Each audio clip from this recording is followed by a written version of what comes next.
Yo el nombre legal que tengo, digamos el que tengo en el DNI, es Juan Arnold Kremer. Ustedes saben que Kremer es un apellido alemán como García. En Alemania es absolutamente plebeyo. No es von. Y adopté el nombre de Luis Mattini como un nombre militante, que actualmente lo uso como nombre artístico, para decirlo así, pero en realidad es porque es para reafirmar una militancia en una época.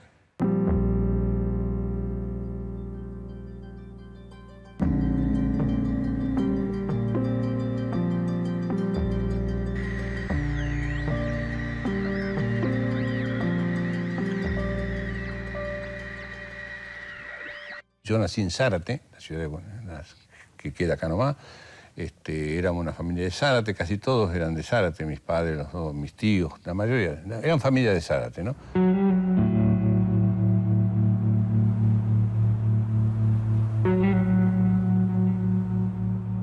Yo viví la infancia peronista, y la infancia peronista, al margen del peronismo, desde el punto de vista social fue el estado de bienestar.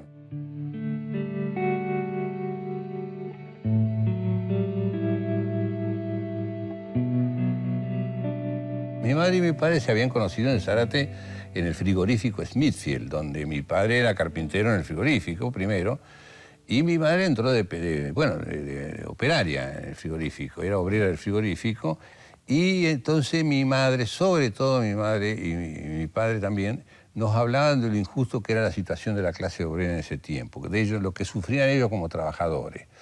Y mi madre me decía que el peor enemigo que tuvo ella para ir al sindicato, ¿quién fue? Sus propios hermanos, los hermanos varones, que entonces la veía y decía, ¿qué andas ahí con esas arrastradas que van a los sindicatos? Bueno, ese tipo de prejuicio. Y entonces yo fui mamando, realmente de chico, lo que yo me mamé fue sobre todo la década del 30 en la Argentina. Yo nací en el 41, pero la década del 30 es como si lo hubiera vivido porque me contaban lo que era la injusticia social y cómo todo eso había cambiado. Ahora vivíamos en otra situación. Es decir.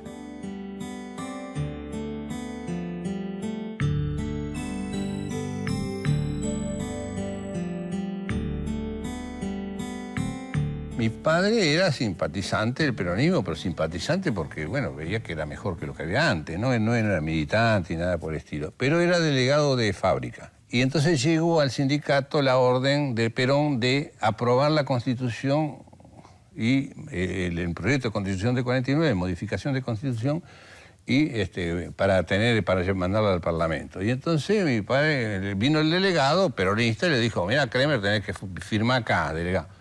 Y mi padre dijo, no, hagamos una asamblea, yo quiero discutirla.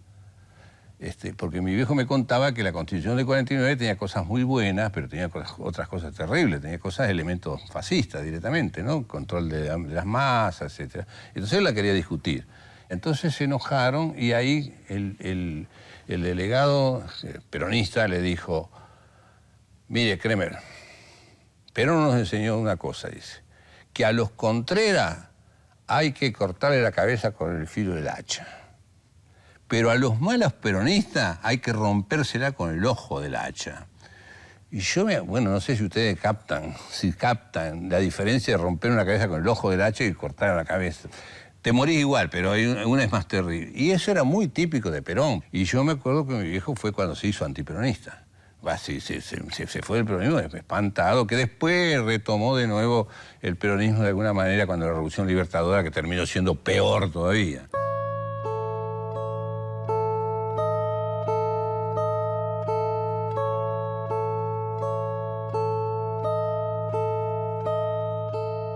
A los 16, 17 años, una cosa así, yo me ligué a una biblioteca popular en Zárate, esas bibliotecas que hacían antes los viejos socialistas, que se llamaban José Ingenieros. Yo estaba mirando los libros, así, dale, mirá.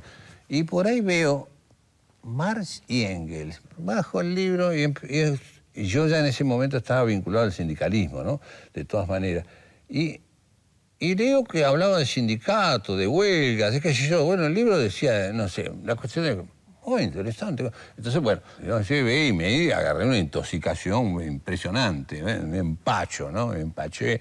Pero había cosas que entendí, embalado, qué sé yo, pero y me embalé. Y entonces voy a devolví el libro así, estoy mirando así, y viene un señor y me dice, hola, buenas tardes. Evidentemente con un acento extranjero, bien castellano, pero con acento extranjero.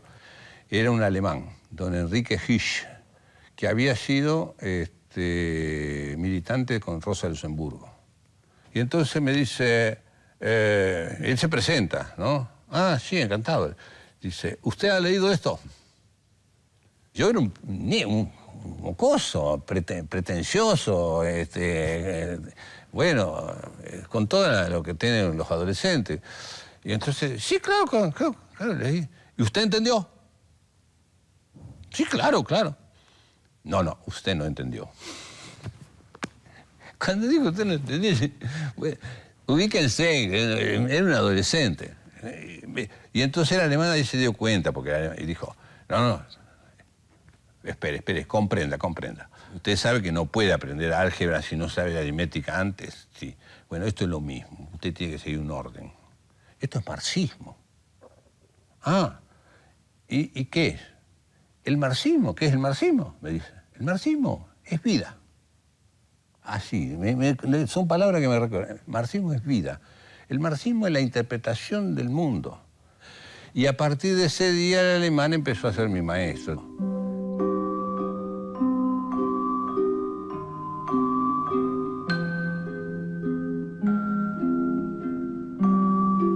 En ese tiempo que yo era medio sindicalista, protestón, la gente del Partido Comunista de Zárate me seguía como una niña de 15 años. Es decir, yo era un candidato perfecto, era obrero, intelectualizado, joven, peleador. Y todo el mundo me quería afiliar al Partido Comunista. Y yo no acepté nunca porque me formé con este hombre, ¿no? Pero entonces sí enganché cuando vino gente del grupo Praxis, que formaba Silvio Frondizi. Silvio Frondizi fue un intelectual muy avanzada en la Argentina. Silvio Frondizi en los años 50 escribió su tesis sobre la integración mundial del imperialismo, y además él se decía que no había caso, que la única solución para la Argentina era la revolución socialista. En ese momento estaba el gobierno de Arturo Frondizi, era absolutamente legal, pero nosotros ya pensábamos que la revolución era un fenómeno clandestino, entonces que peleábamos contra la legalidad del Partido Comunista. Nosotros pensábamos que la revolución iba a ser clandestina y que había que cuidar la legalidad y conservar la clandestinidad de la militancia. Y decidimos empezar a usar seudónimos. Y yo me puse Luis. Casi todo el mundo elegía nombres ya trillados. Nicolás por Lenin, Ernesto por Guevara, bueno, unas cosas así, ¿no? Entonces todo el mundo. Y yo puse Luis porque soy un gran admirador de Beethoven. Paradójicamente, entonces era mucho más clandestino todavía, porque nadie se podía imaginar que por ese lado.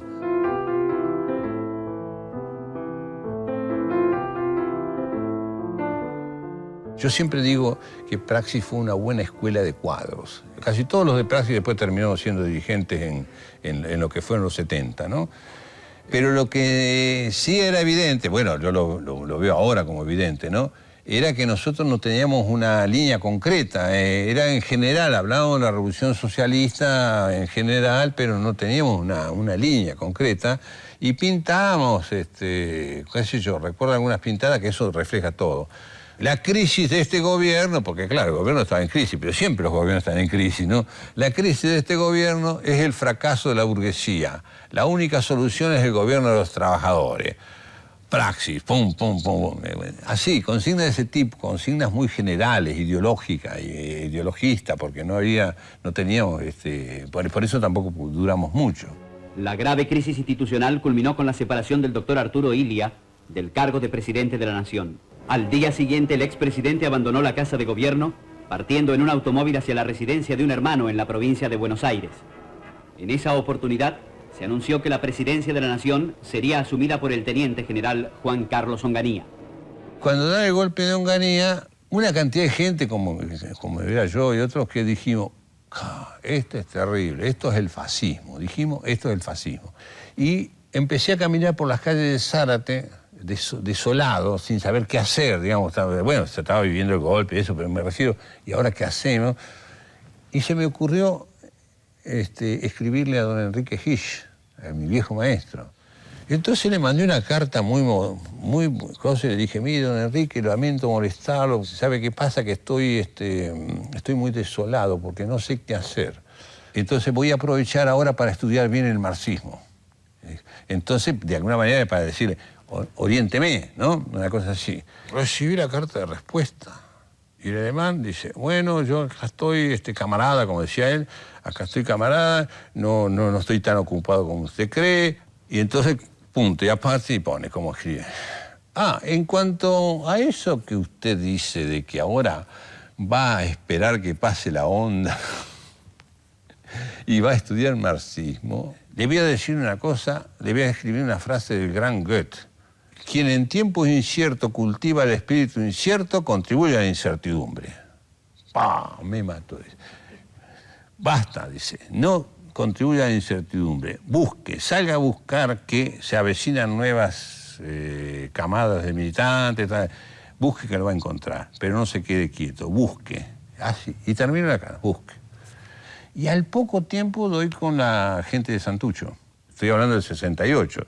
68, 69 fue cuando se organizaron las organizaciones armadas, empezaron las operaciones y bueno, así me ligué con el PRT.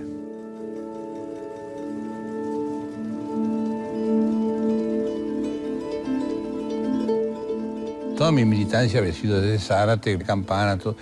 Y un día alguien nos contacta en nombre del PRT. Y yo me recuerdo que cuando me dijeron, yo dije, PRT, esto es año 68. PRT, digo, es un partido trotskista.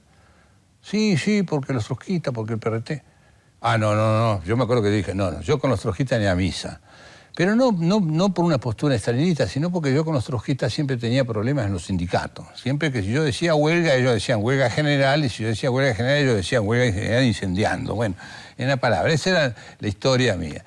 Entonces el compañero que nos presenta dice, no, pero se trata de Mario Roberto Santucho, que viene de Santiago del Estero. ¿Quién es? Y nos habla de él y nos explica lo que está haciendo y lo que propone, y me conquistó la idea cuando él dijo, bueno, hay que empezar a hacer las acciones armadas acompañando las acciones de masa, ya se había dado el cordobazo, ¿no? Acompañando las acciones de masa, y las armas las provee el enemigo, ¿no? Viene el compañero y dice, mirá, dice, el enemigo está ahí. ¿Dónde está? Bueno, ¿pero dónde está? Ya está ahí, está a la vuelta de la esquina, es el policía de la esquina, hay que sacarle la pistola. Y a mí me pareció un descubrimiento la idea, ¿no? De empezar así.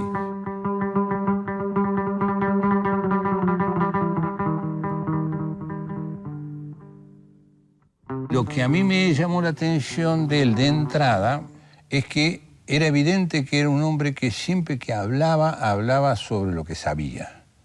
Siempre hablaba sobre lo que sabía, que no es poca virtud en Argentina, especialmente en Argentina. Y además que lo que decía lo hacía. Era un hombre que no mandaba hacer. Él lo que decía lo hacía. Cuando le cuento esto del empezar a desarmar policía, a mí me cuentan los compañeros que en Tucumán pasó así. Que decía, bueno, mirá, para desarmar un policía hay que hacer así. ¿Cómo? Bueno, vení, hermanito, vení. Entonces Santucho agarraba 4 o 5, los organizaba y se iba él a desarmar los policías, ¿no? Siempre puso el cuerpo adelante.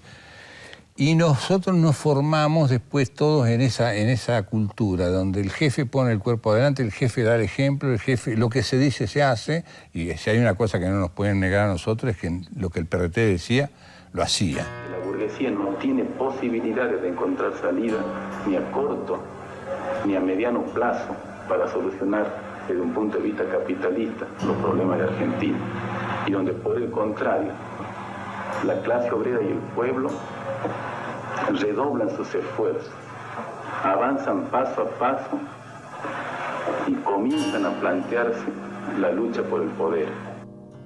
La cuestión es que el PRT me plantea a mí que tenía que dejar de laburar. Yo tenía un laburo Dalmi era un lujo el laburo que yo tenía. Bueno, en ese momento los obreros especializados ganábamos muy bien. Y entonces yo me acuerdo que le dije, ¿pero cómo? ¿Y no iba a laburar? No, hermano. Dice, bueno, ahí, con toda la formación que yo tenía, sin embargo, eso me chocó. Me chocó, pero ¿cuánto que de qué vivían Marx, Engels, Lenin, todo eso? Me decían, ¿no? Lo primero que me dijeron, no te comparás con nadie, casi. Y yo me acuerdo que entonces, bueno, pero lo entendí rápidamente, lo asimilé rápido. Y me acuerdo que yo fui a mi casa y, y le digo a mi mujer, le digo, mira, voy a tener que dejar de trabajar porque... Ella dice, ¿y de qué va a vivir? Y me van a adjudicar una renta. Y yo me acuerdo que dijo, ¡ay, que va a ser un mantenido! La expresión, ¿no? Y bueno, lo arreglamos, la convencí, bueno, se entendió, qué sé yo, y entonces empezó la militancia más comprometida.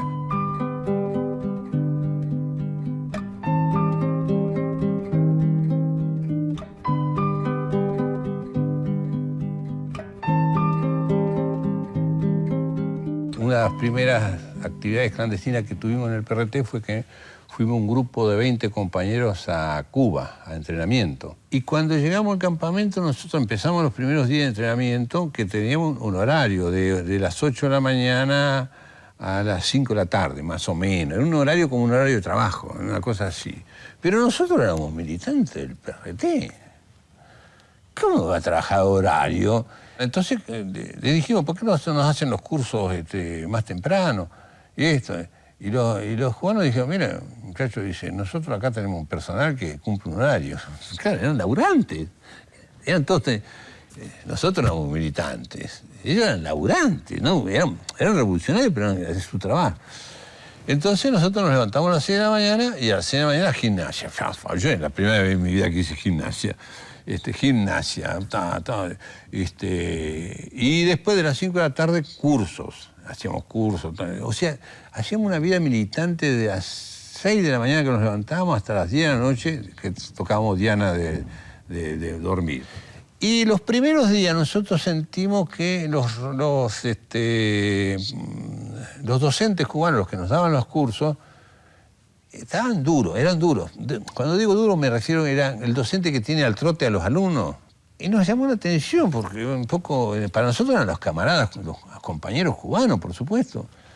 Bueno, una semana sí, pero después de la semana que nosotros hacíamos semejante disciplina, los docentes se abrieron. Vino un docente en particular y nos contó. Dice, bueno, chicos, miren, tenemos que explicarles una cosa. Miren, dice, nosotros entrenamos 3.000 argentinos. ¿Ustedes saben que son 3.000 argentinos todos juntos? Dice, insoportables. Unos peor que otros. Dice, no sirvieron para nada, ninguno hizo nada. Dice, entonces cuando nos dijeron que venía otro grupo de argentinos, nosotros nos sorteamos a ver a quién le tocaba la desgracia. Dice, eran ustedes, dice. Francamente, cambiamos de idea. Ustedes son otra cosa.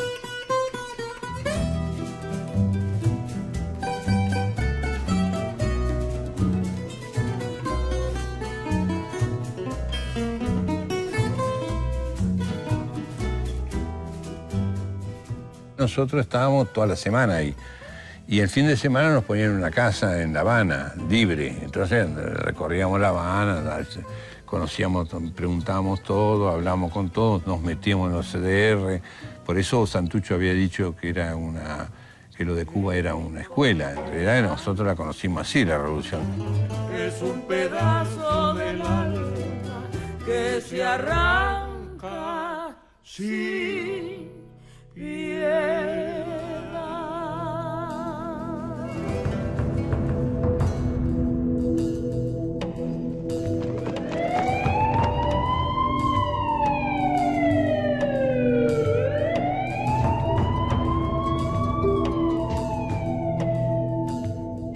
La mayor parte de la dirección del partido estaba presa. Y nosotros en la regional Zárate, Campana, Varadero, estábamos sólidos, muy sólidos, justamente porque era pueblo chico, nosotros cuidábamos mucho más la seguridad.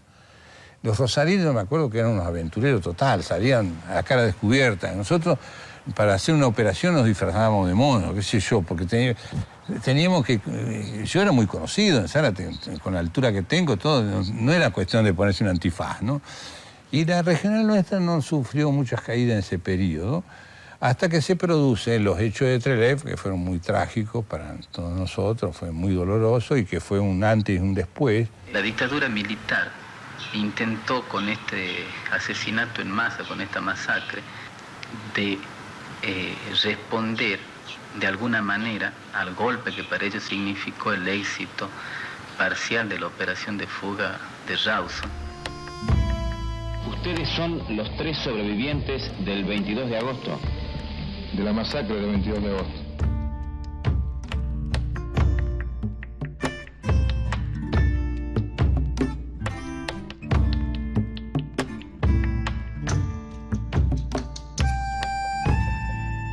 Cuando él regresa de Cuba, bueno, se hace cargo del PRT y se convoca un comité central, y en ese comité central, ahí nos conocemos a fondo, digamos, porque en realidad nos habíamos visto nada más que en el Congreso. Y yo me acuerdo que Roby me lleva aparte y me dice, hermanito, ¿cómo están las cosas? Porque él hablaba así, ¿no? Mirá, Roby, nosotros allá estamos bastante bien porque no tuvimos caídas. Dice, la primera pregunta que me hizo, porque era una situación de crisis grave en el PRT, me dice, ¿y cuántas armas tienen? Y le digo, mirá, nosotros tenemos, y le enumero una cantidad de armas que teníamos, ¿no? Pero se lo digo como quien está rindiendo un informe lamentable, como pidiendo disculpas. Digo, mirá, lo que pasa, pero tenemos planes de hacer más. Y él me mira y me dice, ¿tanto tienen? ¡Qué bueno! Y ahí yo tomé conciencia de la situación grave que estaba pasando el PRT. Esto fue a fin del 72, una cosa así. Estaba pasando una situación muy grave. La mitad de las regionales destruidas, muchos compañeros presos, etc. Y entonces, a partir de ahí, él me propone al Comité Central que a mí me incorporen al Buró Político. Por eso empezamos. Entonces yo paso a ser dirigente de Zárate, de cambio de esta regional así, a ser miembro del Buró Político. Como nuestro partido estaba enterado de la presencia de periodistas extranjeros en el país, creímos conveniente nosotros citarlos para tratar de explicar distintas inquietudes que haya en el exterior sobre la situación de la lucha de nuestro pueblo. Para eso, nuestro partido designó a 2 miembros del Buró Político, que somos, bueno, yo que soy Enrique Gorriarán, y el compañero que está conmigo, que es otro compañero del Buró Político, Luis Martín.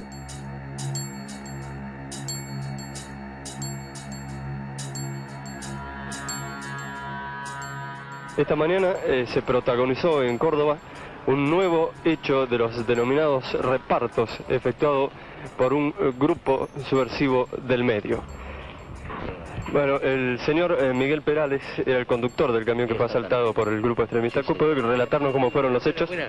Bueno, nosotros íbamos por la calle Cochabamba, al llegar a la altura de la Ana María Llané, los alcanzó un Peugeot y se los cruzó adelante. Entonces se bajaron 2 y les dice, bueno, los van a acompañar a repartirle carne a un barrio pobre. Perdón, ¿eran 2 hombres? Se bajaron 2, iban 3 hombres y una mujer en el coche.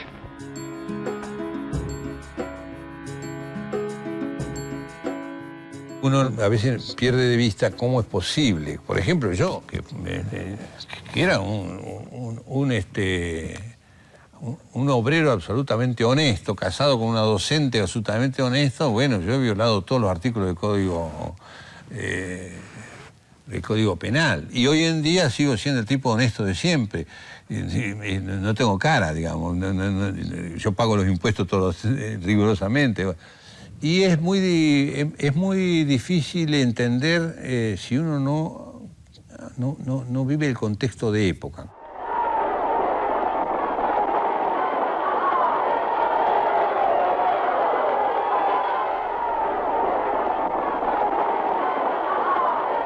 Lo primero que aparece es la ruptura de ciertos criterios morales. La gente veía, en general, la población se empezaba a ver que, bueno, que el capitalismo como sistema es tan injusto que hay ciertas cosas que no son injustas.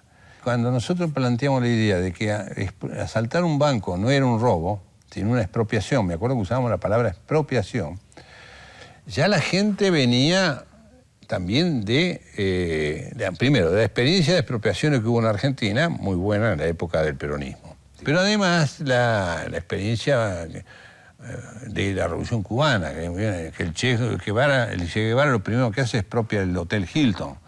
Bueno, es como símbolo, digamos. Quiero decir que se va haciendo una apertura mental en general, no quiero decir que sea todo igual, pero se va rompiendo la idea rígida de esa propiedad, lo sagrado de la propiedad privada. Y entonces eso abre el camino, bueno, cada vez más a las acciones ilegales, absolutamente legales para uno, porque son para el colectivo. El Ejército Revolucionario del Pueblo reclama para la definitiva liberación del señor Sylvester. En carácter de indemnización a los trabajadores de la carne, la empresa Swift deberá distribuir 25 millones de pesos en alimentos. Compañeros, ha sido necesario un acto de violencia revolucionaria para dejar al desnudo la violencia de los opresores, la de todos los días. Sabemos que con esta acción no vamos a solucionar los problemas que están padeciendo la clase obrera y el pueblo. Sabemos que con las frazadas, los alimentos, los útiles escolares, no va a terminar la miseria de los trabajadores argentinos. Pero esta acción de justicia popular ha servido para mostrar que las conquistas para el pueblo no se mendigan, se arrancan mediante la violencia. Que la dictadura militar es ineficaz para la represión de la invencible guerra revolucionaria que ya ha comenzado.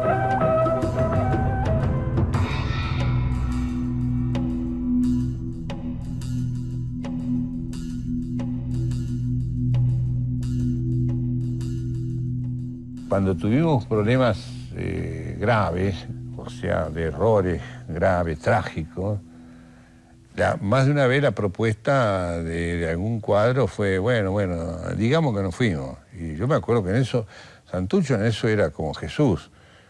Para él la verdad era sagrada. Y yo recuerdo que, bueno, el caso más triste que es conocido, muy conocido, un caso terrible, que fue cuando se fue a ejecutar a un capitán Viola del ejército, mataron a la niña. Y yo me recuerdo que lo que fue la reunión de nosotros, estábamos descompuestos, porque no sabíamos qué hacer, era gravísimo lo que había pasado. Y alguien canchero dijo, che, esperá, ¿no? Ocultémonos, no digamos que fuimos nosotros, digamos que no, neguémoslo, y total, hay tanta violencia en Argentina, y es cierto, había tanta violencia. Y yo recuerdo que Santucho dijo, no. La verdad es sagrada, la mentira tiene patas cortas, no, tenemos que asumirlo.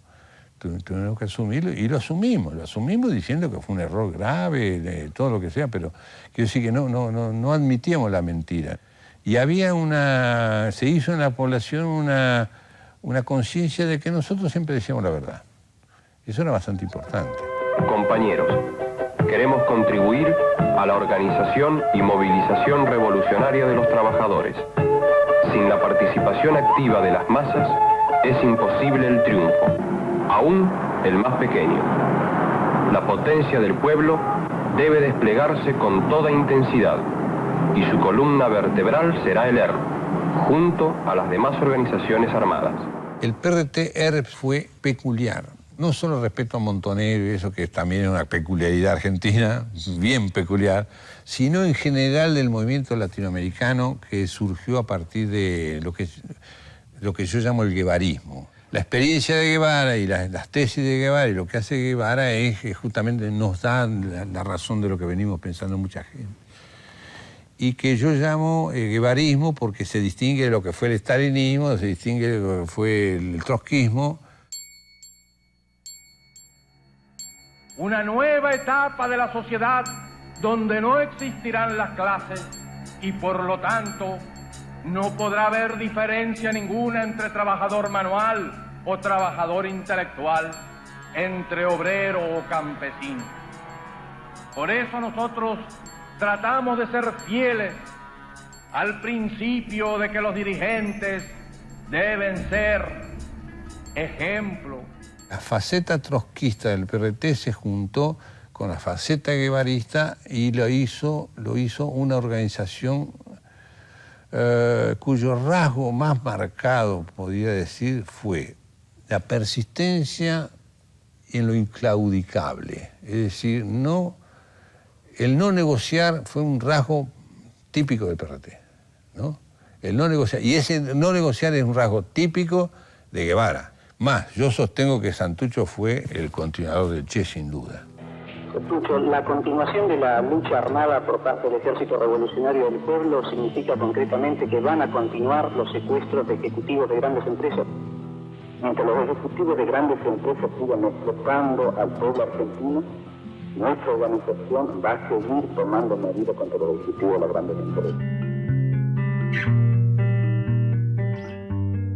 Lo que nosotros más rescatamos de Guevara creo que es la ética de Guevara, ni hablar, pero sobre todo en términos en términos militares, en términos de estrategia, lo que podemos llamar la inmanencia. Eso significa actuar en cualquier momento contra la injusticia y a pesar de todo. No esperar a que haya condiciones, etcétera, que la felicidad va a ser en el futuro. En ese marco nosotros desarrollamos la estrategia que consistía en que, bueno, la vía armada era inevitable porque lo que consideramos es que el sostén del poder, el sostén del privilegio eran las Fuerzas Armadas. Las Fuerzas Armadas en los países, en nuestro país, en cada uno de los países, ya no tenía el objetivo histórico como cuando fueron fundadas de la defensa de la patria, porque ya no había guerras patrióticas, sino que las Fuerzas Armadas estaban destinadas a contener las insurrecciones populares. Y elaboramos una estrategia que consistía en utilizar las ciudades como permanente ofensiva a las Fuerzas Armadas y al poder, permanente acoso, acosarlas, los cuarteles, no dejarlos dormir, digamos, los cuarteles, pero estábamos convencidos que ni aún en los grandes combates que dimos en las ciudades, eso eran combates definitivos, ni mucho menos. Estábamos convencidos que para derrotar el ejército había que sacarlo de la ciudad y llevarlo al campo.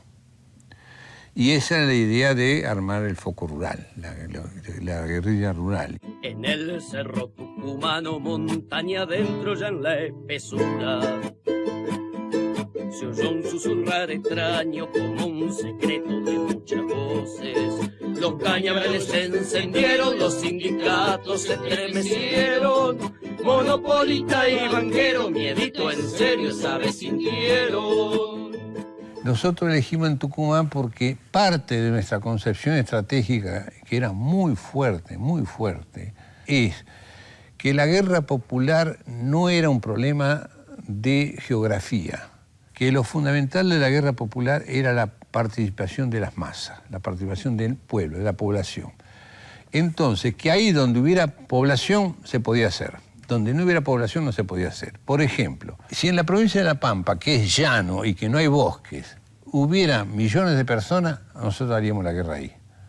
Ese era, digamos, metafóricamente el ejemplo. Y por esa razón elegimos Tucumán, porque Tucumán se daban las condiciones de ser la provincia más densamente poblada de la Argentina, lo cual no quiere decir que fuera toda campesina, pero sí era más poblada, y que estaba muy pegado a las condiciones geográficas favorables, como es, que eso ayuda, la selva y los montes.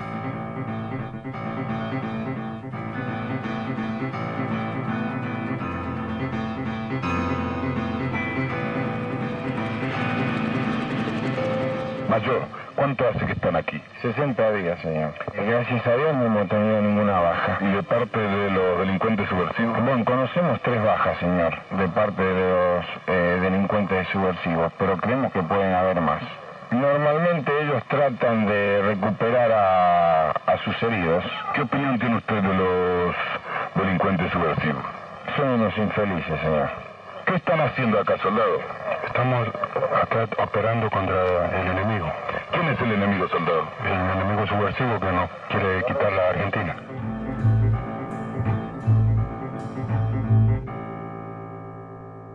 hubo un error estratégico, dentro del plan estratégico, de lectura estratégica, en la cual tenemos que acusar a toda Latinoamérica.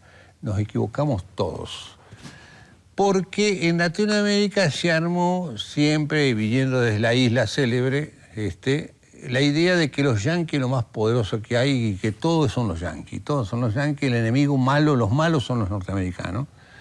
Y nosotros hicimos toda una estrategia tirada contra la estrategia norteamericana. Y como hacen los yanquis, cuando hay una guerrilla, pues, mandan la aviación, los helicópteros, el ejército, intentan, bueno, y así le fue en la historia.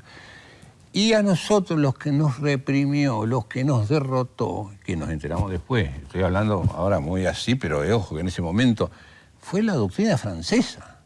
Y la doctrina francesa es la que empezó a aplicar la dictadura militar en Tucumán. Por ejemplo, el primer general que fue con 5.000 hombres a Tucumán, cuando nosotros teníamos la guerrilla ahí arriba, ¿qué hizo? No subió al monte para nada y empezó a hacer todos los trabajos de investigación y de represión en el llano, es decir, en los ingenios, abajo en la población civil, cuando digo la población civil me refiero a los activistas, todo lo que era nuestra base, porque ellos partían de una expresión, bueno, quitarle el agua al pez, ese era el agua que teníamos nosotros.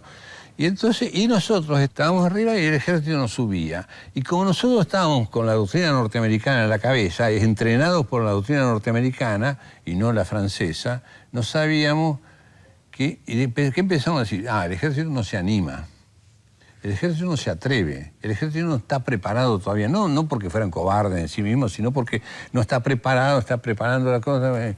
Entonces, ¿qué hicimos? El primer error que cometimos es que invertimos las leyes de la guerra. Atacamos al enemigo en posiciones fijas. La esencia de la guerrilla es que ataca al enemigo cuando se mueve. Lo atacamos en posición fija. Y bueno, hicimos 2 o 3 combates en posición fija que salieron mal. Tuvimos heridos, muertos, prisioneros. No fue un buen resultado. Y el general Vila siguió haciendo lo que hacía ahí. En determinado momento el general Vila es destituido. Nosotros no analizamos por qué cambian de general. Y fue el general Bussi. Y entonces el general Bussi va a Tucumán y llega a Tucumán, bueno, lo digo así para hacer gráfico, ¿no? Y dice, qué barbaridad que han hecho acá, pobre gente, a Vila, ¿no? Y lo que empieza a poner a los soldados, concretamente los conscriptos del ejército, no van a combatir, van a pintar las escuelas, hacer actos de servicio en las escuelas, arreglan todos los sindicatos, todo. Por supuesto, los activistas de Tucumán ya habían sido muertos o desaparecidos, todo. No quedaba nadie del activo de Tucumán. Y entonces Bussi se hace... Y mientras tanto prepara comandos, esto es la doctrina de Argelia con todo, ¿no? Prepara comandos no de soldados, sino de suboficiales en adelante, comandos especialmente entrenados, como pequeños grupos guerrilleros y los hace subir al monte, que suben como comandos. Con toda la información que había logrado Vilas, del bajo con la montaña, de los contactos que teníamos, actúan con esa información y nos van tirando emboscada en cada encuentro.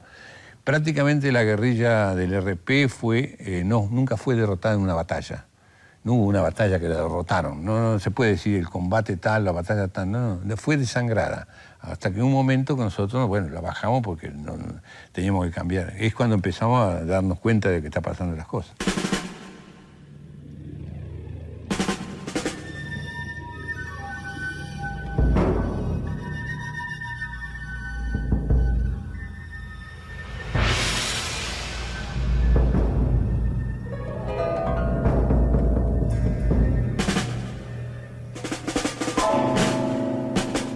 Toda esta estrategia que nosotros desarrollamos tan brillantemente teóricamente brillante, porque incluso decíamos que la guerra iba a tener un carácter nacional y que como el ejército argentino iba a quedar ahogado por la guerrilla, entonces los norteamericanos iban a invadir y entonces esa guerra civil se iba a transformar en una guerra nacional liberadora, porque íbamos a tener que pelear contra los yanquis y ahí íbamos a ir todos los argentinos. Casi deseábamos que nos invadan, ¿no? Esos eran los conceptos teóricos, todo eso estaba basado en el apoyo de la población.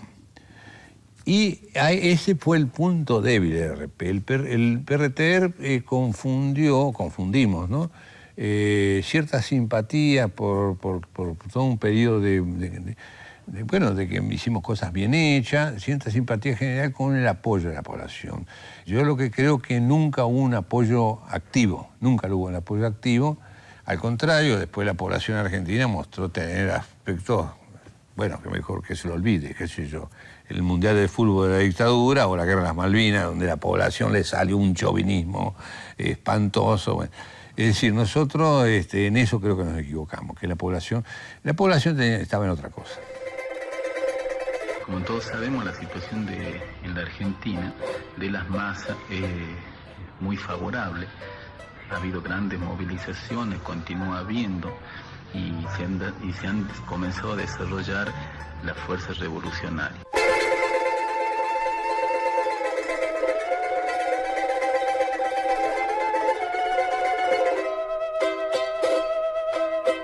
Las Fuerzas Armadas convocaron al Gran Acuerdo Nacional, un acuerdo en donde las candidaturas podrán ser o no tratadas. Lo que no se permitía en Argentina era el regreso de Perón. Y en la NUCE lo provoca Perón y dice, bueno, que vuelva si le da el cuero. Y Perón vuelve. Y entonces el regreso de Perón en Argentina cambiaba todo. Y nosotros no supimos leer bien eso. Es decir, que si bien Perón, nosotros seguíamos discutiendo que Perón era un burgués, que Perón no era Fidel Castro, que Perón no iba a ser el socialismo. Y los únicos que decían que Perón iba a ser el socialismo eran los Montos, nadie decía eso, ¿no? Pero era también nuestra confusión. En realidad, el regreso de Perón nos perturbó la estrategia nuestra. Para nosotros, de la NUCE pasábamos la guerra prolongada. Entonces, cuando se da el gobierno, que ustedes saben que fue primero Cámpora, porque Perón...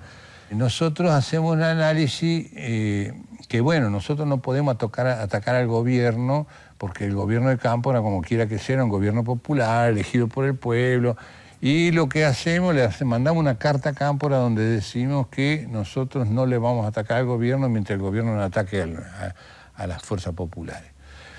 Pero lo que nosotros analizamos es que las Fuerzas Armadas no fueron derrotadas, sino que las Fuerzas Armadas se retiraron de la escena política, dejaron lugar a los civiles, pero se retiraron para prepararse mejor y que iban a dar un nuevo golpe de Estado. Cuando la burguesía argentina fracasara en querer administrar el país, iban a dar el golpe de Estado, y que nosotros teníamos que prepararnos para enfrentar ese golpe de Estado. Y prepararnos, estoy diciendo lo que pensábamos en la época, ¿no? Y prepararnos significaba, por un lado, preparar armamento, preparar instrucciones, personal, todo. Y por otro lado, es desmoralizar lo más posible a nuestro enemigo, que eran las Fuerzas Armadas. Y es por eso que nosotros seguimos haciendo operaciones militares contra las Fuerzas Armadas. Las operaciones militares que hicimos siempre fueron contra las Fuerzas Armadas, por lo menos durante un tiempo.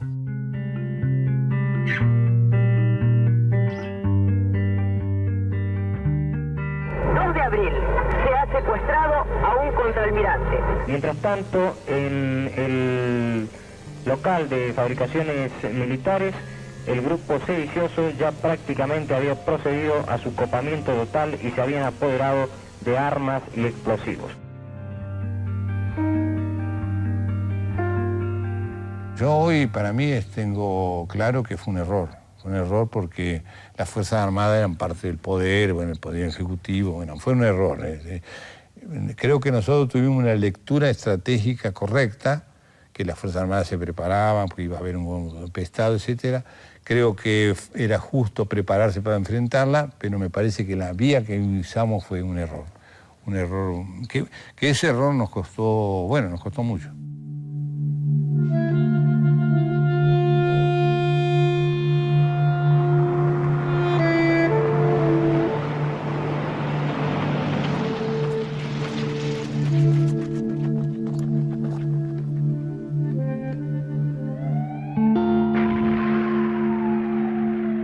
En el 76, que viene el golpe de Estado, hacemos la Montechingolo, una catástrofe esa operación de Montechingolo, Santucho hace un parate, esto fue en mayo, más o menos mayo del 76, hace un parate y dice, bueno, compañero, acá hemos cometido un error muy grave, algo pasó, y entonces él dice, bueno, él explica que hemos cometido un error de apresuramiento, que tenemos que recomponer la fuerza, y propone una especie, no una retirada, pero sí dejar de mantener la ofensiva, pasar a la defensiva, recomponer la fuerza, prepararnos por lo que él imaginaba que dentro de 2 o 3 años iba a haber un nuevo auge de masa, y estar en condiciones, y mientras tanto preparar fuerzas militares para la próxima oportunidad proteger la organización. Y en esa discusión se propone que él salga del país.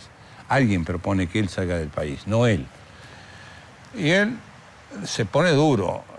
Primero dice que no, pero nos imponemos, en realidad el colectivo de la dirección, Benito Urteaga, yo, Gómez, una serie de compañeros. No, Roby, nosotros podemos manejar el partido ese periodo. Vos te salís del país, te vas a Cuba, y en Cuba te haces todas las relaciones internacionales a vida y por haber, porque ya estamos cansados de pedir relaciones con uno o con otro. Conseguís armamento, conseguís entrenamiento, todo eso, y dejarnos a nosotros que manejamos la cosa. Bueno, finalmente él accede.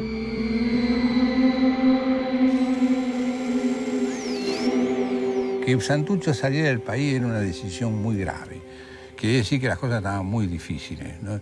Era una decisión muy grave. Entonces yo dije, como soy yo, me acuerdo siempre cuando digo mi faceta germánica, dije, bueno, la decisión la hemos tomado, ya está, que se vaya mañana mismo. Me acuerdo que lo dije así, mañana mismo. Mañana mismo de una forma metafórica, pero no tan metafórica, no era mañana, pero era pasado mañana. Nosotros lo documentábamos en 2 días, lo poníamos fuera del país en 2 días, teníamos un aparato. Y Roby dijo, no, compañero, porque dice el 19 de junio se hace la reunión con Firmenich para formar las viejas discusiones que teníamos con los montoneros. Hay una reunión con Firmenich y yo quiero estar en esa reunión. Y me acuerdo que yo fui el primero que dije, no, Roby, no es necesario que vaya a Benito Urteaga en lugar tuyo, ¿cuál es el problema? Así, pero estoy poniendo énfasis porque en estos términos estábamos discutiendo, ¿no? Y dijo, no, compañero, porque es importante, después de tantos años, la unidad con los montoneros, lo que es importante, piensen en la revolución. Y bueno, y la cuestión es que votamos, cosa que en una reunión de ese cuerpo casi nunca votábamos, siempre era por unanimidad. Votamos y perdí las elecciones, entonces él se quedó hasta el 19 de junio. Y como él ya no tenía casa, se quedó viviendo en la casa de Domingo Mena. Finalmente llega el 18 de julio, que era domingo, y nosotros nos reunimos con Roby en la casa del departamento de Mena, todo el domingo reunido, porque el 19 él iba a la reunión con Firmenich y a la tarde ya se iba. Ya teníamos pasaje, todo preparado, porque a la tarde se iba. Entonces el 18 los despedimos, todo eso. Al otro día, el 19, a eso de toda la tarde más o menos, yo decido ir para la casa, porque suponía que Santucho había terminado la reunión con Firmenich, entonces... Pero nosotros teníamos en esa época un mecanismo de seguridad que era señal de peligro, que era que cuando íbamos a una casa hablábamos por teléfono. Llamábamos por teléfono y alguien nos decía, todo está bien. Siempre había una clave. Y mi clave en ese momento era Flores, apellido Flores. Entonces llamo a la casa... Pero yo bajé del auto y me busqué el teléfono, llamé, pero con total, ¿viste? La burocracia, ¿no? Hola. Y entonces del otro lado, una voz desconocida dice, hola, ¿quién habla? Flores. ¿Quién habla ahí? Ah, bueno, Flores, ¿cómo quién habla? Venga, que lo estamos esperando. Y era una voz, ¿viste? Uno conoce las voces, ¿no? Tenía que ser Gringo Mena, su mujer o alguno... Bueno, no les puedo decir, era tan inesperado que yo colgué, porque nosotros teníamos en aquel tiempo la información que los teléfonos pinchados podían llegar en 7 minutos la federal al público. Entonces salí rajando de ese teléfono, me busqué otro, cambié de característica y volví a buscar un teléfono público, con lo que significaba aquella época encontrar un teléfono público. Y volví a llamar y llamo. Pero ya la señal esa no me servía. Entonces llamo y entonces de otro lado digo, hola, ¿quién habla? Y entonces le digo, don Luis. Inventé. Ah, otra persona era. Otra persona más pausa. Dice, ah, don Luis. Ah, ¿qué dice? ¿Cómo anda? ¿Qué anda necesitando? ¿Y quién habla ahí? Bueno, don Luis, ¿qué anda diciendo? Y ahí entonces sí colgué. Y después me enteré que había llegado un comando con Leonetti a la cabeza, habían asaltado el departamento, bueno, le habían matado a Benito Urtiaga, bueno, se supone que a Robi también, a Gringo Mena lo habían capturado antes, era el desastre. A la noche, Radio Colonia, que en el tiempo transmitía Radio Colonia, transmitió que última noticia, un comando del ejército había matado a Mario Roberto Santucho. Fue la única, me parece que fue la única vez que salió por radio. Porque al otro día apareció en unos diarios y después, no sé por qué, la dictadura borró todo. Y así, de esa manera, lo mataron a Santucho.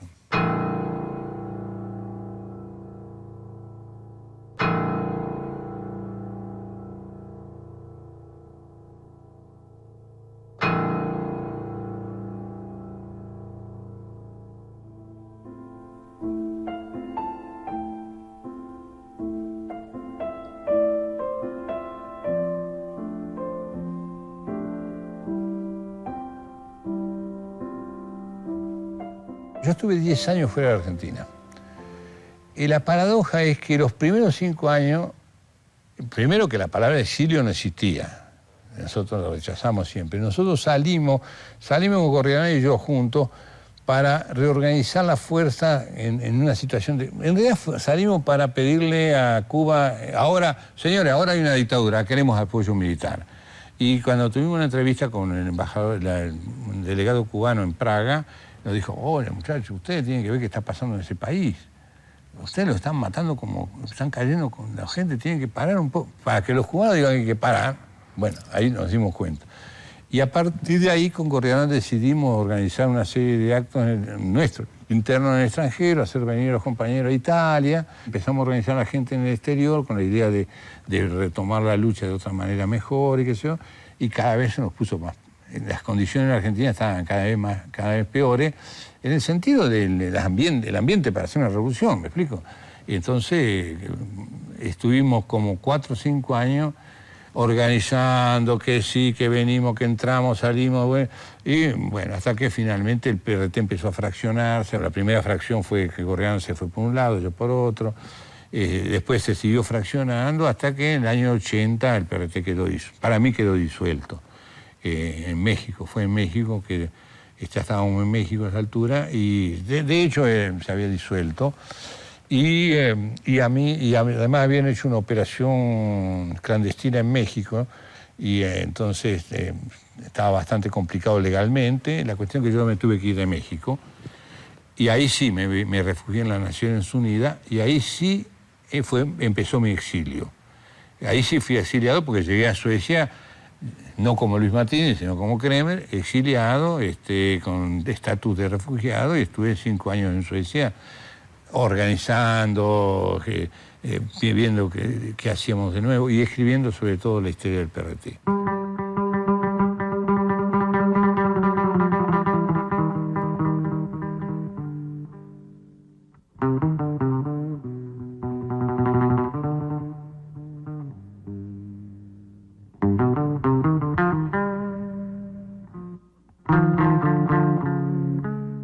Una cosa que me haga cargo de la responsabilidad que tengo como dirigente y otra cosa es pensar que los demás fueron unos estúpidos que nos siguieron la boludez que nosotros decíamos, perdón por la mala expresión.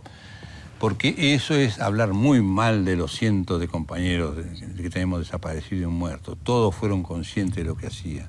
Y la aventura, uso la palabra aventura para que nos entendamos, la apuesta, me gusta más la apuesta a ese proyecto revolucionario la agarramos, la hicimos todo. Nadie obligó a nadie, la hicimos todo y todos estábamos convencidos. Tengo mi propio hermano desaparecido que estaba convencido, mi hermano con su humor que decía, bueno, ¿cómo va a temblar el imperialismo?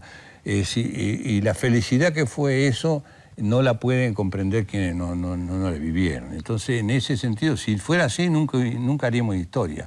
porque si fuera así, entonces Espartaco no se tendría que haber alzado, el Che Guevara será el primero que habría que fusilar, me explico, ¿no? Ese tipo de...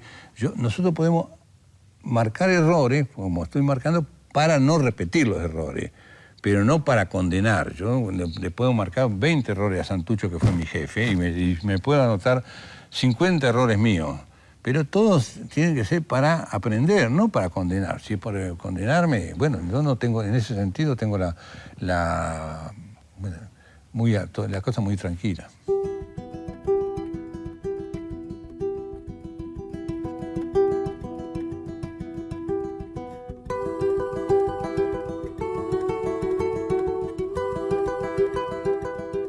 Yo le doy una importancia muy grande a la subjetividad.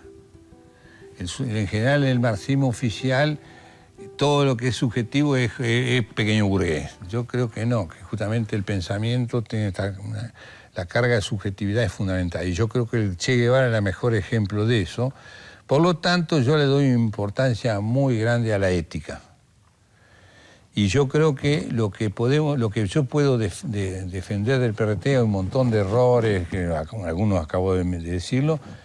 Lo que nadie nos puede discutir fue nuestra ética, como nadie puede discutir la ética de Santucho. Y parte de la ética es la búsqueda de la verdad sin tapujos. Y por lo tanto, después de la muerte de Santucho, cuando nosotros fracasamos en querer reorganizar el PRT, en querer seguir con la lucha, sobre todo cuando vimos que ya el periodo estaba agotado, era evidente que ya no era un problema de cuadro, era un problema de que no había condiciones para seguir ese tipo de lucha, que después vino el alfonsinismo, todo eso. En ese momento yo escribí un libro que se llama Hombres y Mujeres, del PRT, con esta idea. La historia se va a repetir, en el sentido que la revolución sigue, la historia... No cometamos los mismos errores. Entonces, en mi libro acentúo los errores para que no los repitamos. La derrota excede la derrota que sufrimos en la Argentina. La derrota es una derrota universal. Entonces tenemos que rehacer esa derrota, recrear el socialismo que pensamos, cómo será en el futuro. En este camino, la única pedagoga, pero gigantesca pedagoga, es la historia. La historia es la que más enseña. Y la historia nos enseñó muchas cosas. Y cuando yo estoy hablando de historia, bueno, está bien, la gran historia y también la historia del PRT.